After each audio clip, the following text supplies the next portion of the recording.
Juso dan seterusnya kita akan membincangkan tentang Mafi prihatin pasca banjir.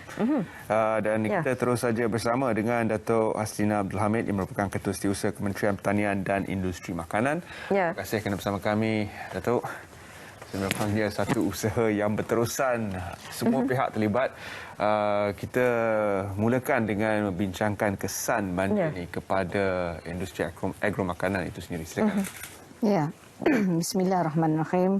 Assalamualaikum warahmatullahi wabarakatuh. Terima kasih Sophie dan juga Terence ya, kerana sudi menjemput Kementerian Pertanian dan Industri Makanan ya, Mafi bersiaran pada pagi ini untuk share aktiviti yang dilaksanakan di bawah Mafi ya, especially on Mafi prihatin lah mengenai masa-masa banjir yang berlaku baru-baru ini.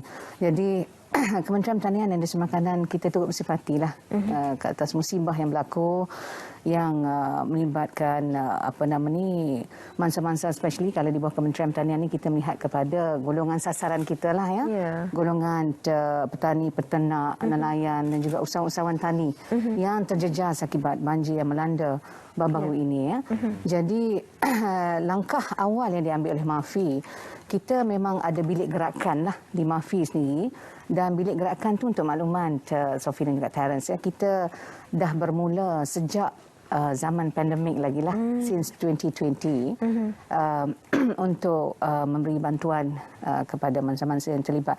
Dan bagi tujuan banjir ni kita gerakkan right after the incident tu.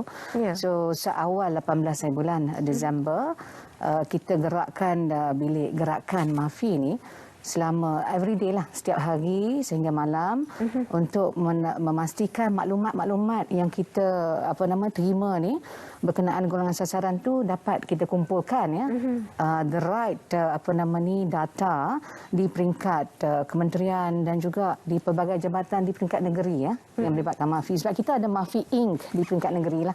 Sebab Mafi kita ada 13 agensi yang terlibat. Jadi kita kumpulkan data-data dan kita menggerakkan task force untuk ke on the ground lah, membantu masa-masa yang terlibat. So kalau mengikutkan rekod laporan kita sehingga semalam lah, seramai lebih kurang 7,357 mangsa di bawah golongan sasaran Mafi yang terlibat dengan banjir ya, dan yang melibatkan kerugian mencecah kepada 90 juta lah, 89.1, dan setiap hari memang angka itu meningkat ya, dan bukan sahaja di kalangan golongan sasaran saja, tetapi warga Mafi sendiri, pegawai kita juga pun terlibat dengan banjir, yang mana yang ramai antaranya duduk di Dengkil, ya, Hulu Langat ya.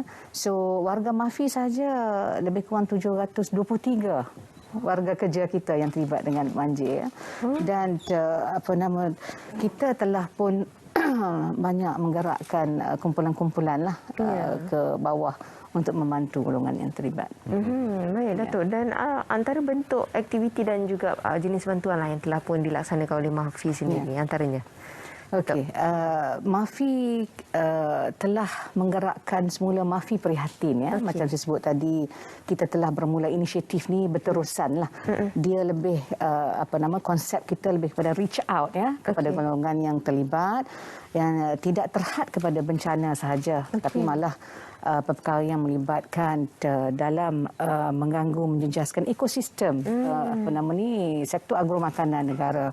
Dan di bawah Mafi prihatin ini kita ada pelbagai bantuan lah, yang melibatkan bantuan bekalan makanan asas ya, kepada ini lebih kepada pasca banjir lah, dan juga bantuan kilat, dan not only bantuan kemanusiaan. Kita kena ingat bila di bawah Mafi ni kita melibatkan sektor perikanan, peternakan, pertanian.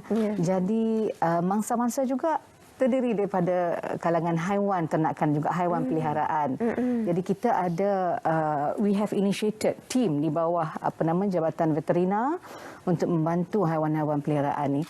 Kita terpaksa pindahkan dia ke tempat yang mana yang sempat dipindahkan lah ya, sebab banyak jugalah dari segi bilangan yang besar yang tak dapat dipindahkan. Betul. Dan juga mati, yang hilang, yang hanyut, ya, haiwan-haiwan peliharaan. Dan kalau ikut figure yang kita terima tu, di Pahang saja lebih dekat 20,000 ekor. Semualah termasuk lembu, kambing, rusa, ayam, semua itu di Pahang. Dan di Negeri Sembilan memang banyak figurnya sebab di Jelebu sendiri itu dia banyak commercial on the aquaculture. Kolam-kolam ikan lebih daripada 15-20 buah kolam ditenggelami air. Semua ikan memang matilah. Mati dan juga hilanglah di bawah arus kan ya. Dan juga di Negeri Sembilan saja di rekod kita lebih kurang 150,000 lebih yang itu melibatkan ayam-ayam ternakan juga.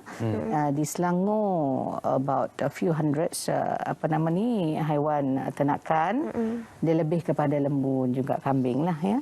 Dan di Melaka lebih beribu-ribu ekor lah. Daripada perbincangan kita setakat ini, Datuk, kita boleh lihat kesannya kepada rantaian makanan, terutama sekali daripada sudut pembekal. Di Jelebu, kampung yang disebutkan Datuk, kawasan disebutkan Datuk sebenarnya tadi, ramai daripada mangsa adalah dalam usia emas, warga emas. Jadi mereka menjalankan perusahaan-perusahaan ini dalam skala kecil. Tapi apabila terkesan dengan sebegitu kerugian yang besar dicatat di seluruh negara, MAFI telah juga umumkan dana bangkit semula untuk membantu mereka ni. Jadi adakah dana ni akan mampu untuk mencapai semua mangsa yang terkesan kerana skalanya agak besar tu? Ya. Terima kasih Terence. Kalau berpandukan kepada apa inisiatif kita yang kita laksanakan tu, kita cuba sedaya upayalah membantu mangsa-mangsa yang terlibat. In fact, Yang Berhormat Menteri Datuk Seri Dr. Ronald Kiandi telah mengumumkan ya dana bangkit semula di bawah MAFI itu inisiatif proaktif kementerian sendiri untuk kita mengasingkan, kita olah semula whatever allocation yang kita ada untuk tahun ini 2022, sebahagian ya up to 30% untuk diberi perhatian kepada golongan-golongan sasar kita yang terlibat. Macam tadi Taran sebut aging farmers lah ya. Kita di Malaysia ni more than 50% adalah aging farmers, yang mana kita perlu bersama-sama dengan diorang ni untuk bangkit semula sebab tak ada dia sangat memberi kesan kepada di industri agro makanan negara itu sendiri dari segi security makanan negara ya. Dan kalau ikut program yang kita dah buat bersama dengan golongan sasar ni, lebih kurang 240 program yang kita dah laksanakan ya. Kita turun padang dan juga anggota sukarelawan di MAFI sendiri ya, di HQ dan juga di negeri ini lebih kepada 2,500 anggota sukarelawan yang telah pun kita tubuhkan, dan kita telah membantu sehingga sekarang lebih kurang 6,000 golongan sasar ya, termasuk warga MAFI tadi tu yang melibatkan tadi. Of course kita turun padang tu kita bagi semangat dan juga kita bagi apa yang boleh immediate bantuan yang kita sampaikanlah, makanan yang segeralah ready to eat. And bila dia masuk ke rumah masing-masing kita sediakan yang bolehlah dimasak kan. Itu yang kita laksanakan sehingga sekarang. In fact hari ini pula tadi saya dengar berita di Sibu Sarawak juga baru berlaku banjir ya, di Sibu, dan kita melihat kepada semua lokasi ya. Sekarang ni yang berlaku di Selangor yang quite bad ya, Selangor, Pahang, Negeri Sembilan, Melaka, Johor is ongoing still, Sabah ya, di Beluran, di kawasan Yang Berhormat Menteri sendiri. Dan Yang Berhormat Menteri pun dah turun last week untuk menyantuni golongan yang terjejas di Beluran, dan tadi kita dengar di Sarawak. Jadi mungkin kita akan dapatkan maklumat detail lah di Sarawak tu. Baik, dan Datuk, apa antara program dan inisiatif lain yang telah pun dirangka oleh pihak kementerian bagi menangani kesan bencana banjir, terutamanya dalam menjamin sekuriti makanan? Tadi yang kita sebut dana bangkit semula tadi tu, yang itu merupakan whatever allocation yang dah sedia ada di kementerian tu kita olah semula, sebab setiap program ni dia ada SOP. SOP untuk pemilihan ya. Sebab kalau berpandu pada SOP tu, those yang pernah dapat whatever dana geran bantuan tu, dia kalau untuk dapat semula tu memang kita akan bagi peluang pada orang lain lah, tetapi dalam keadaan ini kita akan pertimbangkan dengan keadaan segera yang mungkin untuk membantu bangkit semula kumpulan-kumpulan yang terjejas. Antara program tu kita banyak program agropreneur muda, program agro pelancongan, tabung bencana agro makanan, geran we have matching grant lah, high impact product, the change upgrade product, all the initiative yang subsidi yang kita ada tu, dan program-program ladang kontrak, program rezeki tani, rezeki ternak, semua tu kita akan buat adjustment untuk memudahkan pertimbangan diberi kepada golongan-golongan yang terkesan. Dan satu lagi, antara inisiatif lain on top of that, kita ada disediakan dipanggil program pembangunan semula projek agromakanan, PPSPA. Yang ini memang untuk tujuan bencana, tidak hanya kepada banjir. Bila bercakap ke agromakanan, banyak risikonya, penyakit, betul. Ialah bencana alam yang lain lah, air pasang besar. Betul. Sebab kita banyak sektor padi ada, buah-buahan, sayur-sayuran, ternakan tadi itu, dan perikanan di laut. Kalau laut bergelora, nelayan tak pergi ke laut. So ada program yang terlibat untuk bantu dia. Jadi yang program pembangunan semula agromakanan ni memang disediakan oleh kerajaan 50 juta. Jadi kita sedang melihat kepada laporan-laporan kerugian yang dihadapi di on the ground tu, sebab kita ada extension officer yang akan menerima laporan-laporan. Kita mohon kepada semua yang terjejas di bawah sektor makanan tu, memang kita sediakan bilik gerakan. We do have all the records, tapi kepada yang belum lagi report kepada Kementerian Pertanian dan juga Industri, sila panjangkan laporan tu. Just kita perlukan a little bit more detail, tapi sesuaian dengan keadaan-keadaan sekarang ni lah, kita permudahkan segalanya. So di bawah tabung tadi tu, kita akan bantuan-bantuan yang terlibat lebih kepada input pertanian, input pertanian, peralatan, mesin, dan bantuan-bantuan yang lain kita bersesuaian lah. Dia lebih pada in-kind lah, peralatan, dan untuk baik pulih kawasan-kawasan yang terlibat lah.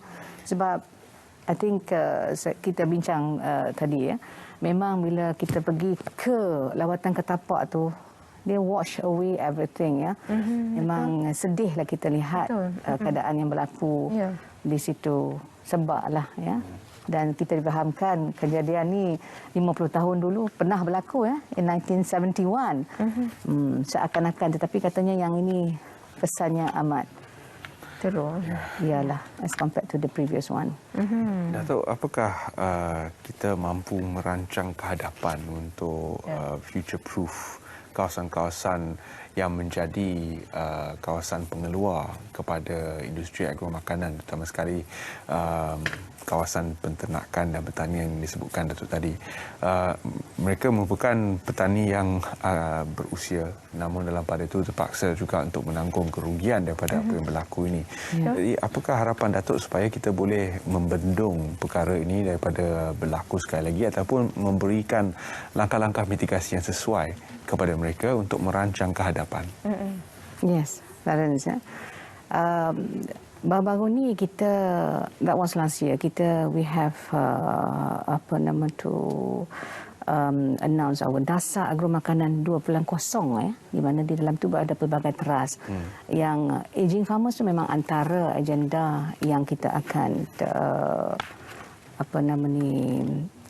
lihat, dan juga memang tindakan sedang dilaksanakan, sebab the execution of the policy itu dah bermula tahun lepas, dan kita nampak ada success story, dan bila berlaku musibah ni ada perkara yang kita kena sesuaikan dengan keadaan. Yang terkesan tu kita akan usahakan apa sahaja latihan-latihan, dan juga dos yang terlibat tu, bila sebut tadi aging farmers, dia orang memang pakar dalam bidang tu, tak boleh tahan, tetapi kita akan bersama-sama dia orang lah untuk bangkit semula tadi tu. Sebab mungkin diperlukan satu semangat tu, memanglah bila kita tengok bila turun ke sana, ramai yang down lah, dan terkejut pun ada. Jadi kita kena sentiasa bersama dengan apa yang terkesan ni. Dan di kementerian sendiri untuk to address tadi isu-isu yang terlibat tu, ada pelbagai program yang kita dah pun berjalan.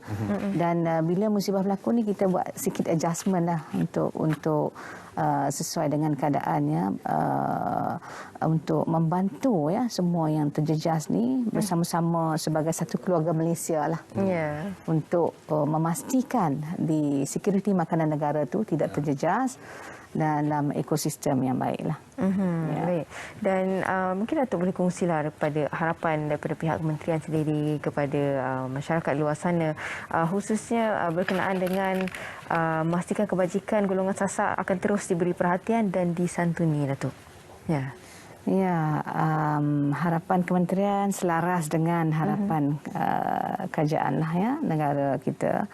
Kerajaan pun kita tengok sangat generous ya. Pelbagai bantuan telah disediakan untuk membantu golongan yang terkesan ni.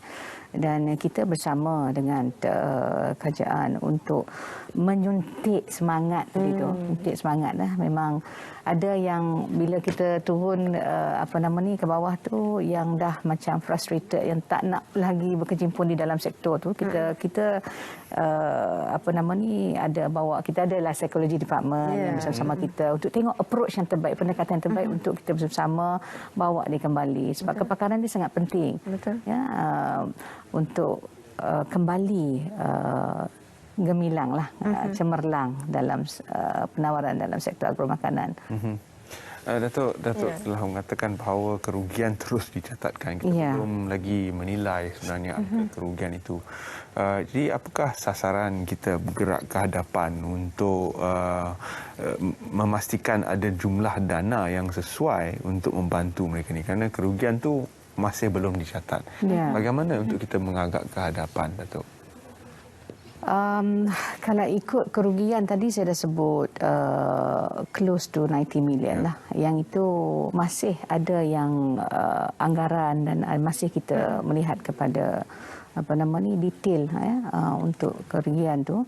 Dan whatever dana yang kita ada tu, penyaluran untuk tahun 2022 ni kita baru saja terima daripada Kementerian Kewangan ya, yang kita akan ulas semula tadi tu. Kita akan segerakan pemberian untuk memberi semangat untuk memulakan kembali sektor tadi tu. Dan kementerian juga saya banyakkan program tu engagement bersama. In fact pada 27 bulan ni kita akan ada dialog bersama dengan industry players ya. Dan saya juga ingin mengambil kesempatan sini mengucapkan terima kasih kepada industry players kita yang tidak terkesan tu, bersama-sama kita ya, Bernas, Nafas and a few other big companies dan juga semua NGOs, persatuan-persatuan nelayan, persatuan peladang, semua persatuan buah-buahan ya, yang bersama-sama kita memberi sumbangan untuk kita panjangkan kepada golongan terkesan. They want willing to be with us untuk tadi saya kata mencik semangat balik. Mencik semangat. Dan mungkin sedikitlah kata-kata akhir kepada mereka yang terjejas akibat daripada bencana banjir. Sedikit kata-kata semangat daripada Datuk sendiri kepada mereka supaya dapat suntik semangat mereka untuk terus bangun dan meneruskan kehidupan. Sebab kita tahu dalam sekelip mata segala-galanya hilang kan, Datuk. Jadi sedikit kata-kata semangat. Ialah sebagai kita Islam kan, setiap musibah yang berlaku tu insya-Allah ada hikmah di sebaliknya. Jadi marilah kita sama-sama ya melihat apa yang telah berlaku tu, kemungkinan akan ada perkara yang lebih baik di masa hadapan yang kita boleh ceburi insya-Allah. InsyaAllah, itu dia. Kita ucapkan Datuk kerana sudi bersama kami dalam Selamat Pagi Malaysia. Satu isu yang berterusan di mana bantuan akan terus disampaikan oleh semua pihak, termasuklah MAFI sendiri untuk golongan sasar, terutama sekali mereka yang merupakan para pengeluar makanan kita. Ya, itu dia. Sekali lagi kita ucapkan terima kasih kepada Datuk Haslina Abdul Hamid selaku Ketua Setiausaha Kementerian Pertanian dan Industri Makanan. Terima kasih banyak, Datuk. Terima kasih. Baik, dan seterusnya? Seterusnya kita akan melihat pula laporan cuaca untuk untuk hari ini. Kita tahu bahawa cuaca agak kurang memuaskan di Sarawak ketika ini. Apakah pula laporannya untuk keseluruhan? Hari ini kita bersama dengan rakan-rakan kita di Jabatan Map Malaysia. Silakan.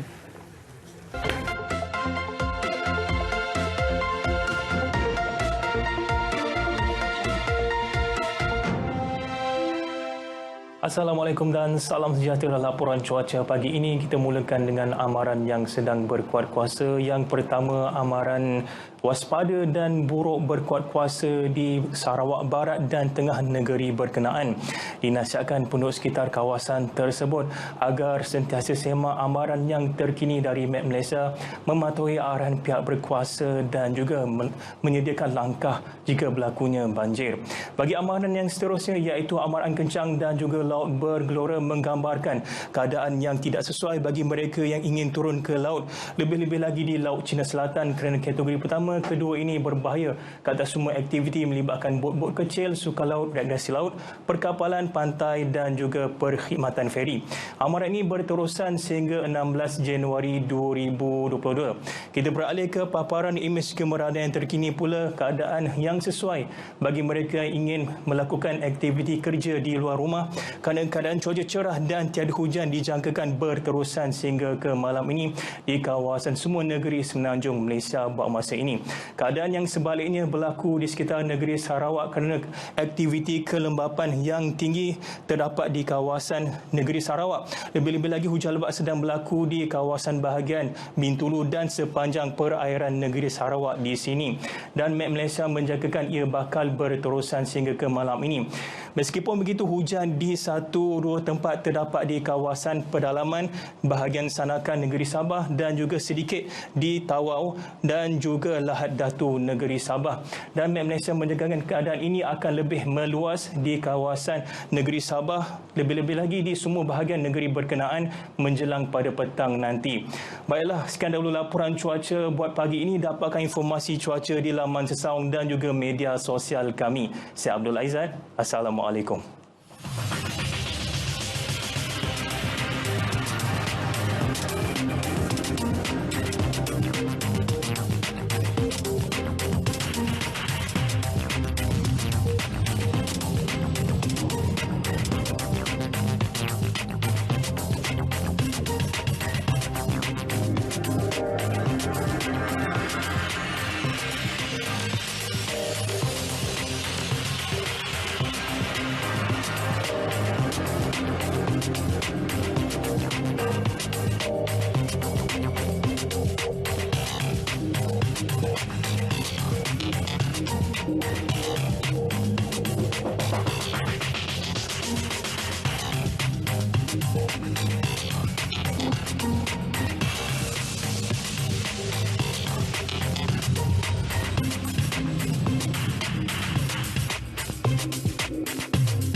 Itu dia berkenaan dengan cuaca untuk hari ini, dan seterusnya kita berkongsi berkenaan dengan masalah rambut wanita dan tanam rambut.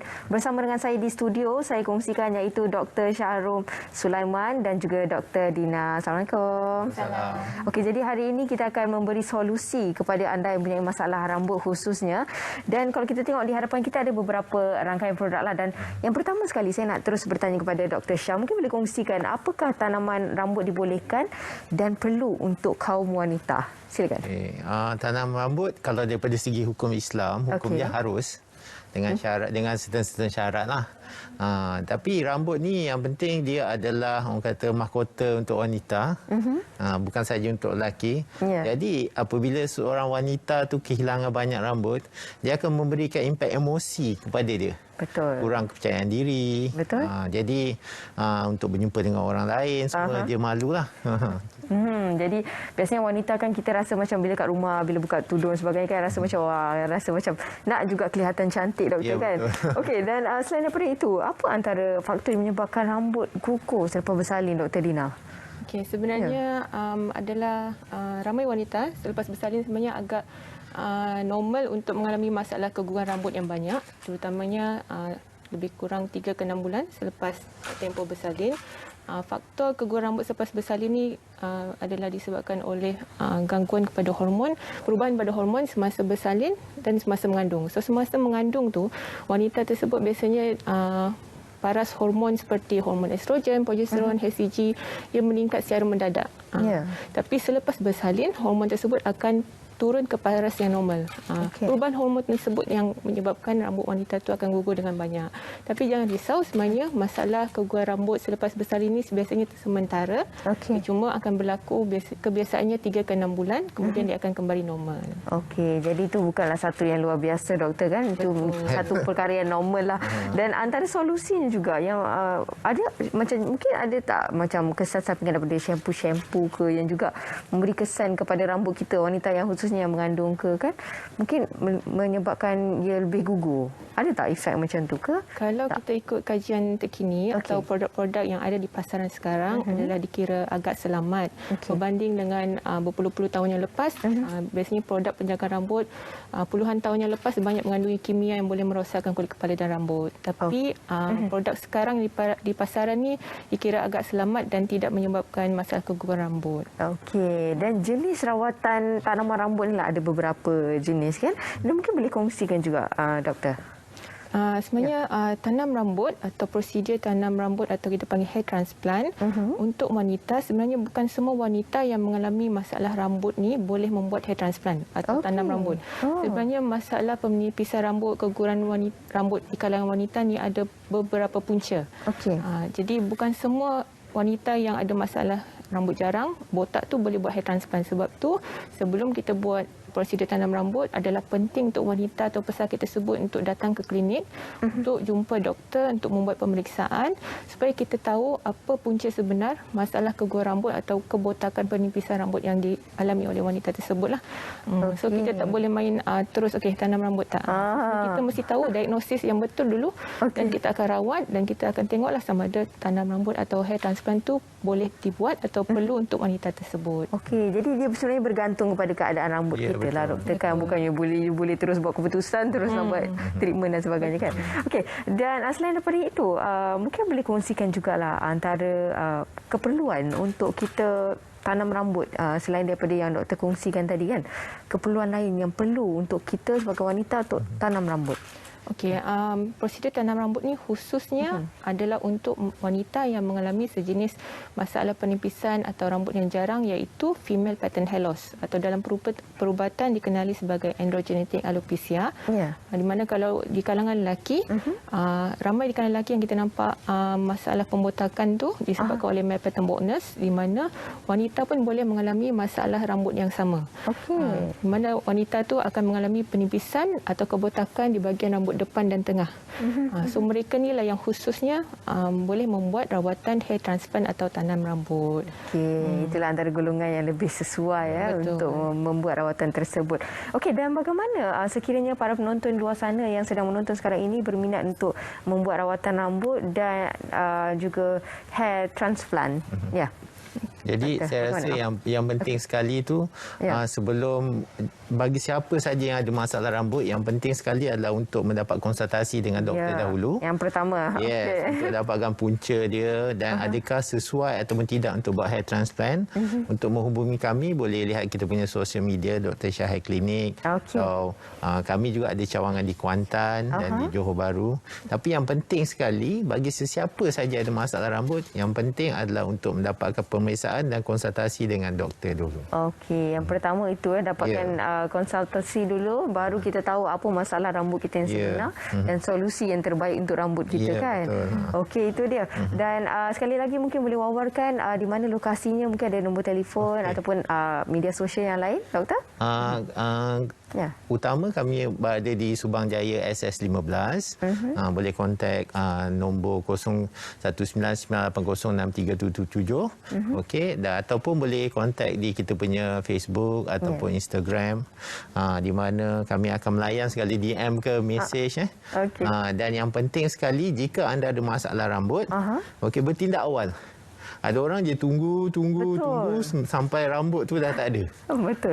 Jadi kalau peringkat awal mungkin tak perlu tanam rambut. Mungkin boleh guna produk ataupun masih dapat diselamatkan. Ya, betul. Bila rambut tu dah tak ada, masa itulah nak kena tanam rambut. Okey. Dan sebagai contohlah, treatment untuk mereka yang mempunyai masalah klimomo ataupun rambut gugur, dan treatment ni semestinya akan berbeza lah doktor kan. Dan biasanya tempoh untuk diambil untuk membuat rawatan tersebut biasanya berapa lama anggaran? Proses untuk tanam rambut, bila kita dah pemeriksaan dan konsultasi, kita akan lihat apakah punca masalah tersebut. Selalunya untuk merawat masalah rambut ni, jika peringkat awal, pasien perlu mengambil ubat dan kita akan follow up setiap 6 bulan atau 3 bulan. Perubahan kita akan nampak 3 ke 6 bulan lah. Tapi jika ada masalah kelomomo, kita pun ada buat rawatan juga. Selalunya kelomomo menggunakan produk yang sesuai dengan shampoo yang sesuai, dalam seminggu 2 je dah okey dah. Itu dia, sebab itulah kita perlu untuk hubungi nombor yang tertera di kaca TV anda untuk mengetahui apakah masalah anda. Jangan malu-malu, jangan segan-segan. Sebab kata doktor tadi, nanti bila dah hilang rambut baru nak buat rawatan, kita yang rugi kan. Jadi mungkin Dr. Dina ada yang nak disampaikan kepada para penonton, sebab biasanya Dr. Dina berjumpa dengan macam-macam pesakit yang berkenaan dengan masalah rambut lah khususnya. Mungkin ada pesanan kepada mereka luar sana untuk buat treatment tu biar kalau boleh as soon as possible, secepat mungkin untuk berjumpa dan mendapatkan konsultasi. Betul. Di klinik kebiasaannya saya akan berjumpa dengan pesakit wanita atau wanita yang mempunyai masalah rambut. Tapi sebenarnya ramai atau di kalangan masyarakat ni ramai lagi yang belum tahu yang masalah rambut di kalangan wanita ni sangatlah common. Di mana kalau ikut statistik terkini pun lebih kurang 30% pada kalangan wanita tu memang ada masalah rambut. Tapi disebabkan benda ni jarang kurang kesedaran. Jadi ramai di kalangan wanita ni orang pergi ke certain center dan habis banyak wang di sana, tapi sebenarnya rawatan tu tidak berkesan. Sebenarnya masalah rambut wanita ni perlu dirawat secara klinikal. Dia ada ubat yang di mana semua ubat produk tu mengandungi kajian klinikal dan juga rawatan yang sepatutnya lah. Jadi sebenarnya masalah di kalangan wanita ni sangat common. Jadi saya sangat sarankan sesiapa yang mempunyai masalah rambut untuk datang berjumpa doktor di klinik untuk mendapatkan konsultasi dan rawatan yang sepatutnya. Dan sebagai contoh, wanita yang sedang berpantang doktor kan, ataupun mungkin sedang mengandung, adakah sesuai juga untuk lakukan treatment ketika itu? Maksudnya bila kita mengandung dan membuat treatment ketika itu, sesuai tak? Untuk wanita yang mempunyai masalah keguguran rambut, dia boleh datang untuk berjumpa dengan doktor untuk mengatasi punca masalah rambut dia dulu terlebih dahulu. Sekiranya wanita tersebut masih menyusukan anak, ada beberapa ubat yang kita tak boleh start dululah, tapi kita boleh sarankan rawatan yang dia boleh guna dahulu sehinggalah habis berpantang atau habis menyusukan anak. Itu dia. Dan sekali lagi doktor, mungkin Dr. Shah boleh wawarkan kepada para penonton cawangan yang ada dan bila masa yang sesuai untuk mereka hadir. Kami ada cawangan utama di Subang Jaya SS15. Kami juga ada cawangan di Kuantan. Kami juga ada buat visit ke Johor Bahru dan juga di Pulau Pinang. Jadi bagi mereka yang berada di selatan, utara, pantai timur ataupun di KL Selangor, anda boleh menghubungi nombor yang tertera ni untuk mendapatkan temu janji walaupun anda di mana saja. Itu dia. Ini antara treatment yang dilakukan doktor. Ini prosedur tanam rambut lah. Dan kalau kita lihat di hadapan saya ni ada beberapa lah rangkaian produk. Mungkin Dr. Dina boleh kongsikan atau Dr. Shah. Tak apa, Dina pun silakan. Di klinik Dr. Shah kami juga ada beberapa produk seperti shampoo, conditioner dan juga serum di mana ia boleh membantu mengurangkan masalah keguguran rambut di kalangan wanita dan juga lelaki. Di mana dalam bahan aktif dalam produk kami ini mengandungi ingredient seperti copper-peptide di mana dia memang ada kajian boleh membantu mengurangkan masalah keguguran rambut. Okey, jadi perlu dapatkan hanya di salon sajalah. Boleh dapatkan di klinik. Di klinik saja. Okey. Dan sekiranya para penonton anda ingin membuat appointment dan sebagainya, boleh terus hubungi nombor yang tertera di kaca TV anda. Dan ada juga media sosial kan, doktor kan. Boleh terus tengoklah apa antara treatment-treatment yang ditawarkan dan sebagainya. Dan juga seeloknya dapatkan konsultasi dulu, berjumpa dengan doktor sendiri untuk dapatkan nasihat dahulu sebelum terus. Kadang-kadang wanita ni bila kita tengok rambut gugur ni, kita dah beli macam-macam dah doktor kan. Betul. Beli macam-macam produk dah untuk dapatkan rambut yang cantik dan juga sihat lah. Tapi malangnya mungkin produk tersebut tak sesuai dengan kulit kepala kita dan sebagainya kan. Betul. Ya, betul. Dan mungkinlah sedikit saranan kepada mereka di luar sana, khususnya para lelaki juga, untuk kita memastikan keadaan rambut kita dalam keadaan yang sihat lah. Kita tak nak cantik je bila pakai pomade apa semua kan doktor kan, tapi kita nak rambut kita dalam keadaan yang sihat. Okey, jadi bagi lelaki ataupun wanita yang ada mempunyai masalah rambut, jadi bilakah saya perlu bertindak untuk berjumpa doktor? Selalunya kalau kita dah berusaha guna-guna produk atau shampoo yang beli di farmasi ataupun di mana-manalah, dalam masa 2-3 bulan kita tengok tak ada improvement, rambut masih gugur saja, masa tu anda dah kena ada inisiatif untuk jumpa doktor. Okey. Jangan biarkan berpanjangan sampai bertahun-tahun, daripada ada rambut sampai tak ada rambut, menipis baru nak bertindak lah. Sebab bila kita bertindak lambat, akar rambut tu mati dan kena buat tanam rambut lah.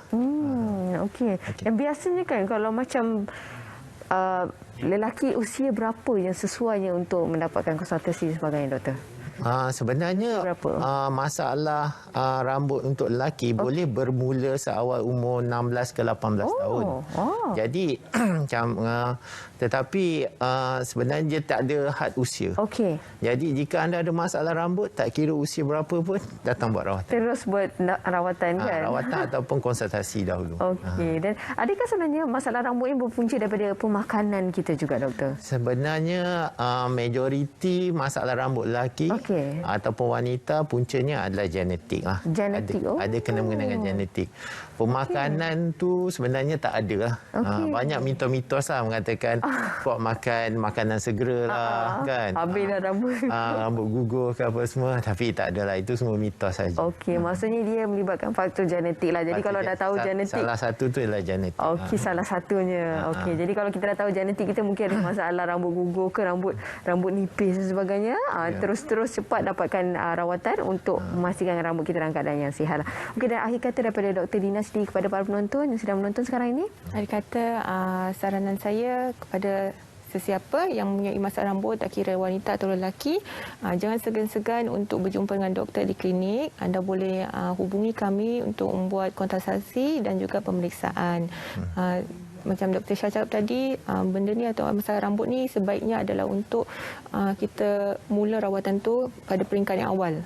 Jangan tunggu rambut tu dah menipis, dah botak, dan baru jumpa doktor. Okey, sedikit kata-kata akhir daripada Dr. Syah sendiri. Okey, saya tahu saya dah jumpa ramai orang ada masalah rambut, walaupun dia tidak memberi impak kesihatan, tetapi dia memang memberi impak kepada self orang kata self-esteem lah. Tetapi jangan risau, jika anda mempunyai masalah rambut, kami akan sedia upaya untuk membantu anda. So jangan putus asa, bertindak sekarang. Ya, bertindak sekarang, jangan ragu-ragu dan jangan putus asa. Jangan putus asa. Baik, terima kasih saya ucapkan kepada kedua-dua tetamu saya, iaitu Dr. Shahrom Sulaiman dan juga Dr.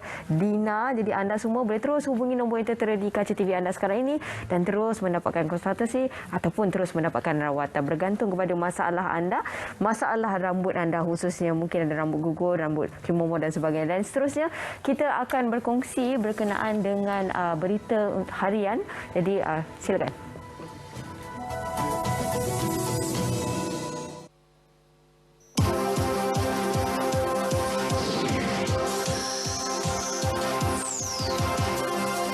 Assalamualaikum dan salam sejahtera. Saya Yoyo Ain Laina Baharudin dalam berita COVID-19. Berkuat kuasa hari ini, pengembara yang pernah dijangkiti COVID-19 dan telah lengkap vaksinasi tidak perlu menjalani kuarantin wajib setibanya di negara ini. Namun masih perlu melakukan ujian pengesahan wabak menggunakan RTK antigen di pintu masuk antarabangsa. Demikian menurut Menteri Kesihatan Khairy Jamaluddin. Bagi pengembara yang belum menerima vaksinasi lengkap atau tidak divaksin, hendaklah menjalani kuarantin wajib 7 hari di stesen kuarantin. Mereka juga perlu melakukan ujian pengesanan COVID-19. Selain itu, pengembara perlu mengemukakan bukti dijangkiti wabak itu dalam tempoh 11 hingga 60 hari sebelum berlepas ke Malaysia. Dalam pada itu, kes harian COVID-19 di negara ini semalam meningkat sedikit kepada 3,198 berbanding 3,175 pada hari sebelumnya. Ketua Pengarah Kesihatan, Tan Sri Dr. Nur Hisham Abdullah memaklumkan perkembangan itu menjadikan kumulatif kes positif kini 2.795 juta. Daripada jumlah kes harian baharu tersebut, 39 kes atau 1.2% adalah kategori 3, 4 dan 5. Selebihnya kategori 1 dan 2. Sementara itu, 215 kes menerima rawatan di ICU. Di Singapura, lebih 60% daripada 3,900 murid sekolah pendidikan khas SPED yang dipelawa untuk vaksinasi COVID-19 sudah mendaftar untuk mendapatkan suntikan mereka. Menurut Kementerian Pendidikan, program vaksinasi bagi murid sekolah SPED itu melibatkan mereka berusia 6 hingga 11 tahun. Vaksinasi akan diluaskan secara berfasa meliputi ke semua 20 sekolah SPED. Setakat 7 Januari lalu, kira-kira 123,000 kanak-kanak berusia 5 hingga 11 tahun di Singapura sudah menerima sekurang-kurangnya 1 dos vaksin. Bermula 1 April ini, Thailand merancang mengenakan yuran kemasukan terhadap pelancong asing sebanyak 300 baht seorang. Ia akan digunakan bagi membiayai pembangunan lokasi pelancongan tempatan serta sebagai pelan pelindungan insurans. Jurucakap Kerajaan Tan Hakon Wong Boon Koncana berkata, yuran berkenaan akan dikenakan menerusi tambang tiket penerbangan. Bagaimanapun, agensi berkaitan masih belum memutuskan kaedah kutipan yang sesuai bagi kemasukan melalui darat. Industri pelancongan di Thailand dijangka menjana pendapatan sehingga 1.8 trilion baht, termasuk 800 bilion baht daripada pelancong asing. Sektor pelancongan negara itu terjejas teruk akibat pandemik COVID-19 dengan hanya 200,000 ketibaan direkodkan tahun lepas. Sekian berita yang disunting oleh Nik Hafizul Baharudin dari Pusat Berita RTM. Assalamualaikum dan salam sejahtera.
Mengamalkan SOP, penting untuk kita semua meningkatkan penilaian kendiri demi melindungi diri sendiri dan keluarga Malaysia. Amalkan TRIIS.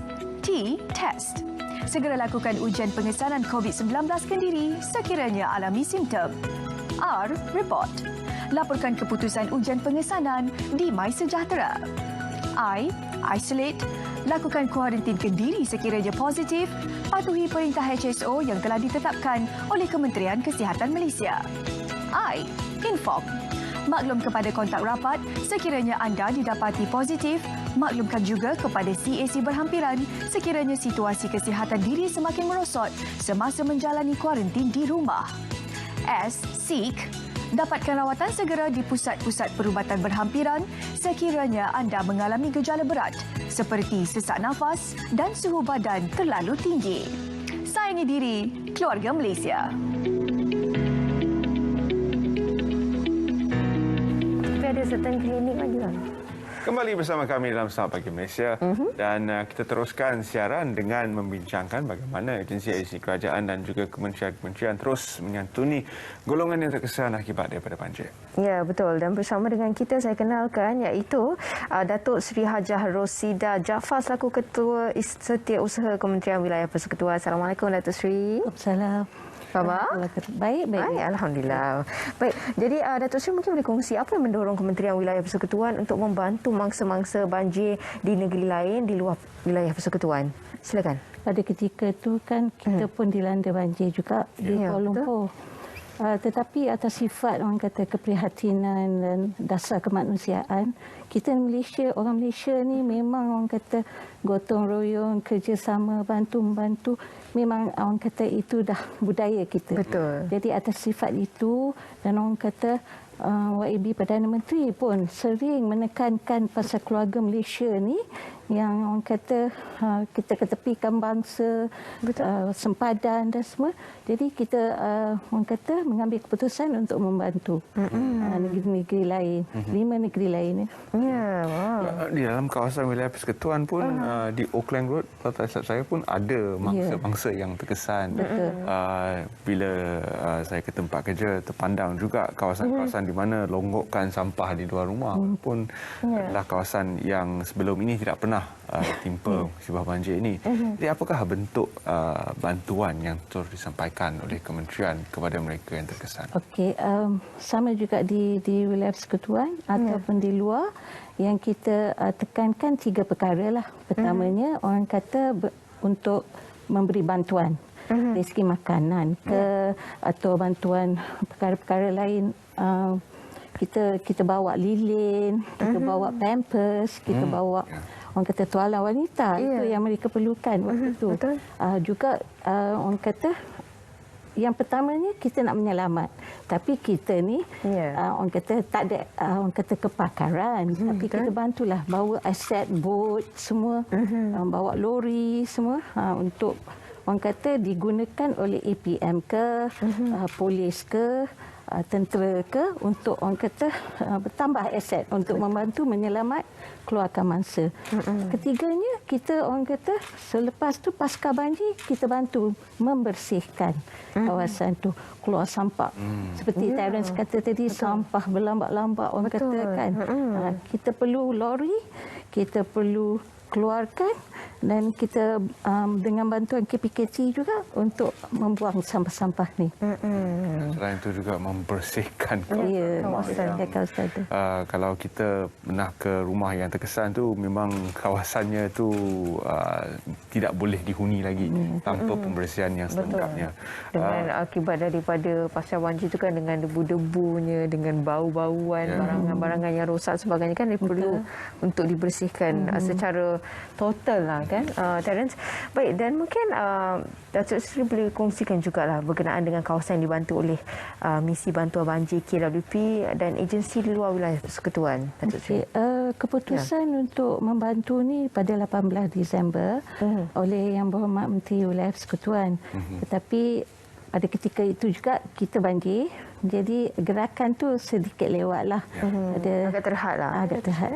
Pada tu 19 hingga orang kata 19 Disember hingga 31 Disember kita pergi ke Selangor. Pertama yang kita pergi Taman Seri Muda yang sangat-sangat orang kata masa tu orang kata paling teruk terkesan dengan banjir. Lepas tu kita pergi Labu Lanjut, Bukit Canggang dan kita pergi kepada Hulu Langat. Hulu Langat pun agak lewat jugalah terkesan tu. Setelah itu pun pada pertengahan tu daripada 25 Disember Negeri Sembilan pula terkena banjir. Jadi kita pergi kepada Jelebu dan pada ketika tu juga Pahang. Jadi kita pergi juga ke Karak, Bentong, Temerloh. Sehinggalah akhir Disember. Dan bila awal tahun pula timbullah pula Melaka yang kena, Alor Gajah. Kami pergi ke situ juga dan Segamat. Ke Johor. Dalam pada kita membantu ni, Datuk, saya juga ingin bertanya tentang keadaan sukarelawan kerana mereka mengerah tenaga membantu tahu bahawa mangsa ini memerlukan tenaga.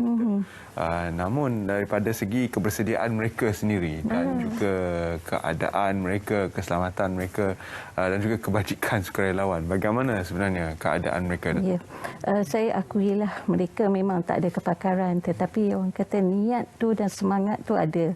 Jadi kita pastikan dari segi pemakanan dia, dari segi tempat tinggal tu mereka adalah. Jadi itu. Tapi selain daripada tu, kita minta polis pun ada di situ, askar pun ada dari segi keselamatan, ya.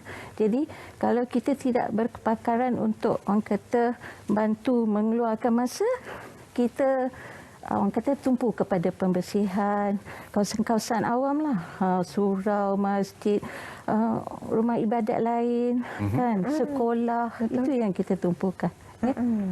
Dan setakat ini, Datuk Seri, kawasan yang masih lagi dibantulah dalam keadaan sekarang ini pasca banjir, banyak sangat kawasan-kawasan yang perlu untuk dibantu, khususnya kita tengok kan, Terence ada golongan warga emas kan, yang sangat-sangat memerlukan bantuan dan tenaga kita semua. Jadi antara kawasan lah yang masih diberi bantuan. Sebenarnya sehingga beberapa hari lepas, kita dah tarik semula segala kita punya sukarelawan dan pusat kawalan kita. Bukan kerana kita orang kata dah penat ke apa, tidak. Tapi kita memang pegawai daerah masing-masing di situ telah memberi kata putus supaya bantuan diberhentikan sebab mereka boleh menguruskan sendiri, orang kata pasca banjir lah. Jadi kita pun dah tarik balik mereka. Sekarang dekat kementerian menjalankan tugas masing-masing dengan agensi semua, dan kita bersiap sedia untuk sekiranya gelombang kedua, tapi kita harapkan tak adalah berlaku. Betul. Apa yang penting juga supaya bukan seperti 2014 di mana terlalu ramai pergi ke satu tempat menyebabkan kawasan itu sesak, dan bantuan yang dihulurkan pun dalam bentuk pakaian yang mungkin tidak diperlukan. Tetapi apa yang lebih diperlukan seperti yang disebutkan tadi, lampin, tuala wanita dan sebagainya, itu adalah keperluan asas yang sangat sukar diperolehi pada masa-masa kecemasan ini. Bagaimana aktiviti ini akan terus diselaraskan dari masa ke masa melihat ke hadapan, kerana mungkin kita tidak mahu ada gelombang kedua, tapi mungkin bencana-bencana yang akan berlaku seterusnya, bagaimana kita merancang untuk membantu bangsa? Di wilayah persekutuan ni kita memang ada kita menguruskan jawatankuasa pengurusan bencana negeri di bawah Kementerian Wilayah Persekutuan. Di bawah kementerian ini, di bawah jawatankuasa ini, memang ada semua agensi-agensi yang berkait lah, seperti Angkatan Pertahanan Awam, Polis Diraja Malaysia, Askar, Rela, Jabatan Kebajikan Masyarakat, Yayasan Wilayah Persekutuan, NGO kita, JAKIM, Jawi, Mawib, semua kita, Jabatan Meteorologi, Jabatan Pengurusan Saliran, semua kita ada dibantu, dan kita sering bermesyuarat. Memang kita ada kita punya plan operasi kita lah, untuk orang kata pertamanya untuk mitigasi. Tapi sekiranya berlaku dalam keadaan yang orang kata tidak disangka, kita sekarang ni tengah meneliti pelan operasi orang kata evakuasi. Bukan orang kata pelan ini ada, agensi-agensi kita tahu macam mana apa yang perlu dibuat bila berlaku bencana, tetapi rakyat tidak tahu. Betul. Jadi sekarang kita perlu ada simulasi bersama rakyat.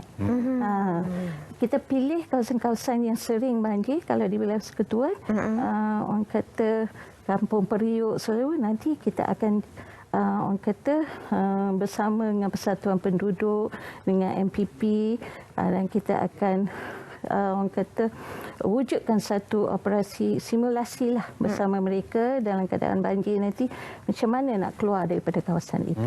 Okey. Ini orang kata saya rasa yang pertamalah bersama dengan rakyat. Okey, yang kita akan jadi kita sentiasa orang kata bersiap sedia. Betul. Okay. Dan juga kita kemungkinan kan? Yes.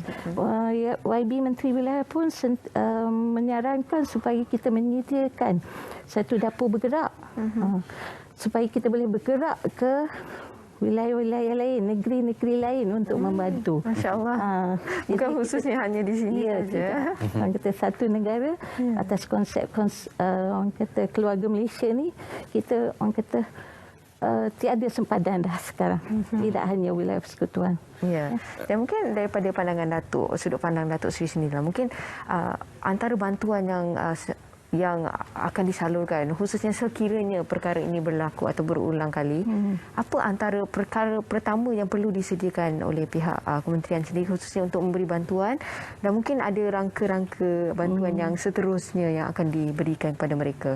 Berkenaan dengan bantuan ini, pertamanya pasal makanan lah. Okey. Tetapi kita sedar sewaktu dengan Taman Seri Muda dan lain-lain, makanan kering ini tidak diperlukan sangat. Okay. Apa yang diperlukan adalah makanan yang mereka boleh makan ketika itu, okay, yang telah dimasak, okay, ataupun biskut-biskut lah, okay, seumpamanya lah. Okay. Makanan kering bukan mi segera ya? No. Sebab itu kan terus kan? Peralatan dia tak ada. Tak ada, betul. Seri Muda, elektrik pun tak ada, apa pun tak ada. Jadi mereka tak nak benda tu. Jadi yang saya kata sebut tadi, pampers, kata lilin, tuala wanita, semua perkara-perkara ni. Jadi kita kena fikirkan untuk mencari stor macam mana boleh disimpan lah. Orang kata mungkin tidaklah 3 bulan mungkin. Kita katakan gelombang kedua. Sekarang ni perlu dicarilah. Jadi kita perlu berurusan dengan syarikat-syarikat melalui NGO kita, Yayasan Wilayah Persekutuan, untuk mencari dana dan untuk mencari tempat untuk menyimpan perkara ni. Nombor 2-nya, saya kata makanan masak tu. Jadi kita tengah fikir macam mana, memang kita tengah sediakan secara macam food truck yang boleh dimasak, nak mencari tukang masak pula kan. Betul. Jadi, kita tengah fikir benda-benda itulah. Mana antara perkara yang terbaiklah. Itu kan? Yeah. Datuk, kalau banjir berlaku di kawasan-kawasan perumahan, kita telah lihat kesannya. Banjir berlaku di bandar. Ini adalah satu perkara yang berbeza sama sekali.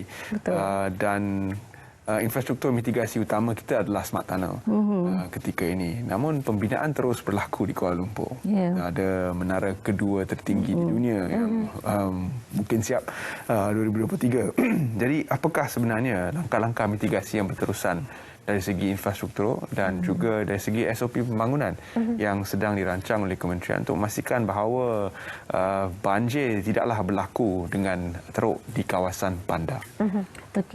Pertamanya memang Datuk Bandar dan DBKL memang sentiasalah orang kata mengawasi, memantau pembinaan ini dan orang kata pematuhan kepada SOP lah. Sebagai contoh, kalau longkang itu bahan-bahan binaan tu masuk dalam longkang, mereka perlu bersihkan. Jadi kita perlu perketatkan pematuhan SOP ini. Nombor 2-nya berkenaan dengan Terence memberitahu pasal smart tunnel di bawah GPS ni, dan juga kita kata kita simak adakah siren-siren yang ada di orang kata semua kolam-kolam takungan banjir ni yang berfungsi atau tidak. Saya difahamkan ada satu tak berfungsi, kita akan baiki. Itu nombor 2-nya. Tetapi kalau ada siren pun, siapa saja yang tahu? Rakyat pun tak tahu, kan? Tak faham. Kita sekarang mengkaji kaedah siren tu rakyat kena faham apa makna siren itu. Tak tahulah, mungkin kita kena bercakap ke banjir ke kan. Amaran yang very obvious kan. Yang sangat-sangat nyata macam tu kita kena cakap. Jadi kita kaedah orang kata pemakluman tu. Lepas tu kita kena orang kata gerakkan ke bilik gerakan yang orang kata seperti ITs kan, pemakluman kepada semua yang dalam orang kata perjalanan dalam kereta kan, di mana jalan ini banjir, sila macam betul. Jadi kita kena fikir semua kaedah lah.